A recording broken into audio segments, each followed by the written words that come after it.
Hello everyone, I am Dr. Neha, practicing doctor at Bharat Homeopathy. In today's video, we will talk about kidney stones, the causes, the signs and symptoms and the treatment of such a case. First of all, I would like to tell my patients that when we refer to a case as kidney stones, stone might not exactly be present inside the kidney. The stone can be anywhere inside the kidney or just outside the kidneys, or the tubes that carry the urine from the kidney to the urinary bladder, that is the ureters, or the urinary bladder, and finally the exit point of the body, that is the urethra. So when we refer to a case as kidney stone, the location of the stone can be anywhere inside these structures of the excretory system. Now, in order to understand the causes of kidney stone, it is very important that we understand what kind of stones can be present inside the kidney. About 80 to 85% of the cases usually have calcium oxalate and calcium phosphate stones. The rest uncommon type of stones can be Struveat stones or a cystine stone or a uric acid stones. Now, if we talk about the causes of it, there are certain dietary habits that makes you prone to develop kidney stones. These diet habits can be an oxalate rich food, or someone who takes a lot of processed food, or someone who takes a lot of refined sugars, cold drinks, hard drinks, pastries and everything. And there are certain juices that even prone you to develop kidney stones. These can be apple juice or orange juice. Now, if you combine all of these dietary habits with very less intake of water, then it is very likely that you can develop a kidney stone. There are certain medical conditions that make you prone to develop kidney stone. These can be 1. Hypothyroidism, 2. Recurrent UTI, that is urinary tract infections, 3. Renal tubular acidosis, 4. Cystinuria. Cystinuria is basically a metabolic disorder in your body. It is a genetic disorder, and there is some dysregulation in the metabolism of an amino acid, that is cysteine. So this kind of medical condition makes you prone to develop cystine stones. Now that we have understood all kind of causes that can make you prone to develop kidney stones, it is important that we understand the signs and symptoms of it.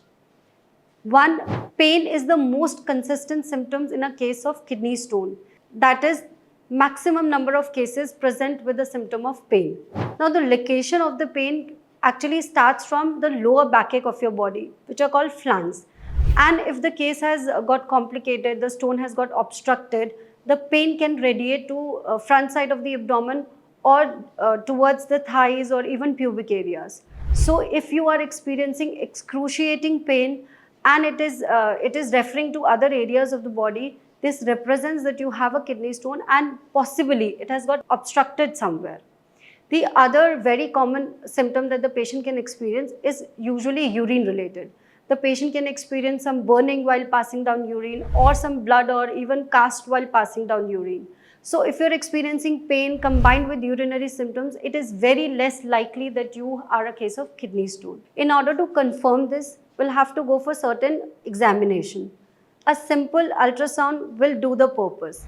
A simple ultrasound would actually tell us the exact location of the stone, the size of the stone, whether it has got impacted or not, whether it has created some complication inside the kidney, that is hydronephrosis. So we will get a clear-cut picture after we get an ultrasound done.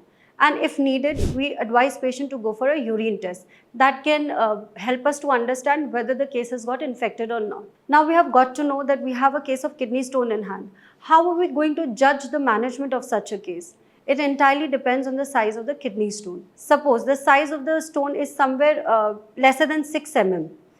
The prognosis of such a case is very good. Homeopathic medicines combined with very high intake of water can actually help you pass down the stone, and the passage of the stone can be painless. That is, the patient might not experience any kind of pain. Second condition can be if the size of the stone is greater than 6 mm but lesser than 10 mm. Now such a case needs further evaluation. In such a scenario, the stone can pass out and the patient will experience pain, yes, of course. Certain homeopathic medicines can help you very much so that the kidney stone can pass out nicely. Now, if we have a case in hand where the size of the kidney stone is lesser than 1 centimeter, that is 10 mm. Now, this case needs further evaluation and the line of treatment absolutely depends on the size and the location of the stone. I hope this video has clarified all your doubts related to kidney stones. Even you have any more doubts in your mind and you want to clarify, you can get in touch with the team and we'll be there to help you. Thank you.